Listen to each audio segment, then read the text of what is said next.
Hello, welcome back to the my channel guys. तो कैसे हो आप सब। स्वागत करती हूँ आप सबका मेरे चैनल दीपा साव में।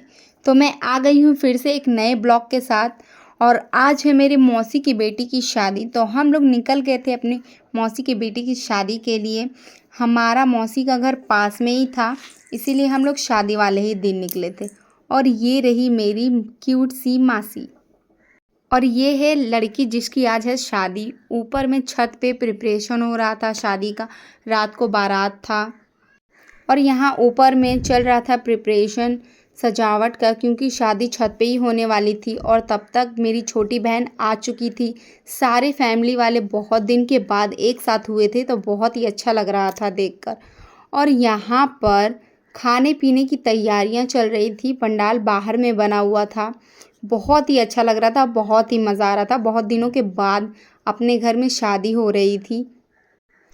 और फिर देखते ही देखते हो जाती है शाम, और हम लोगों को जाना था माटी मटकोर में, क्योंकि यहाँ पर शादी वाले दिन ही माटी मटकोर होता है। तो एक दिन में बहुत सारा काम पड़ गया था, बहुत सारा काम बढ़ भी गया था। फिर हम लोग निकल जाते हैं माटी मटकोर के लिए, और हम लोगों ने बहुत सारा किया इंजॉय।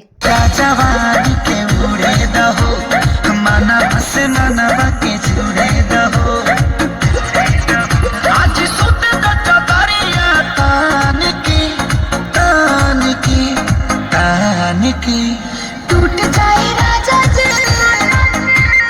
टूट जाए राजा जी, पलंग सागवान का, टूट जाए राजा जी, पलंग सागवान।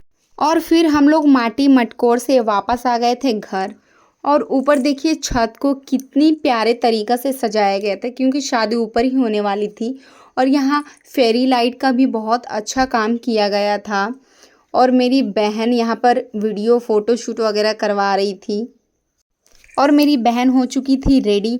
और फिर देखते ही देखते बारात आ चुकी थी। फिर यहाँ पर जयमाला हुआ दोनों का। इन बारात वालों ने आने में इतना ज़्यादा लेट कर दिया कि सुबह के 4 बजे बाराती आए थे। लोग तो काफ़ी नहीं थे, लेकिन ऐसा देखकर लग रहा था कि बहुत ही ज़्यादा भीड़ है, बहुत ही लोग आए हुए थे। और मैं भी कुछ देर के लिए इन बारातियों से अलग हो जाती हूँ, क्योंकि मुझे बनाना था रील्स। तो मैंने भी छत पर जाकर फटाफट से रील बना लिया।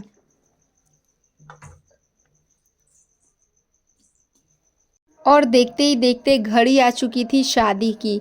उससे पहले मेरा छोटा भाई खड़ा था गेट पर, क्योंकि और फिर बारी आती है दूसरे नियम की, जो कि है अपनी बहू को चुनना।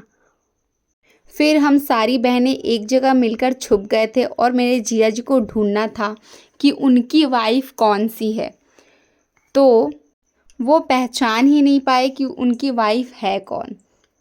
यहाँ पर पता चला कि उन्होंने किसी और को हिट किया था, क्योंकि उनकी वाइफ तो उस तरफ छिपी हुई थी।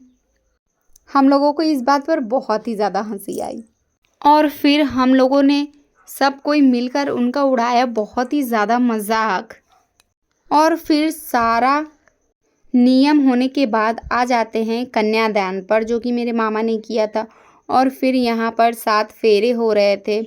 सुबह का टाइम था इनके शादी का मुहूर्त। और फिर घड़ी आ गई थी विदाई के लिए। यहाँ पर इन्होंने कुल देवी देवता को प्रणाम किया, और इसके बाद हो रही थी विदाई, जो कि देखकर बहुत ही बुरा लग रहा था। और मेरी बहन बहुत ही ज़्यादा रो रही थी, बिल्कुल भी अच्छा नहीं लग रहा था हम लोगों को देखकर, क्योंकि ये हमेशा ही हंसती रहती थी। कभी हम लोगों ने जल्दी से रोते हुए नहीं देखा था, आज पहली बार इसे रोते हुए देख रहे थे। और फिर चावल छींटने की रस्म हुई, जो कि अब मायके की आखिरी रस्म थी।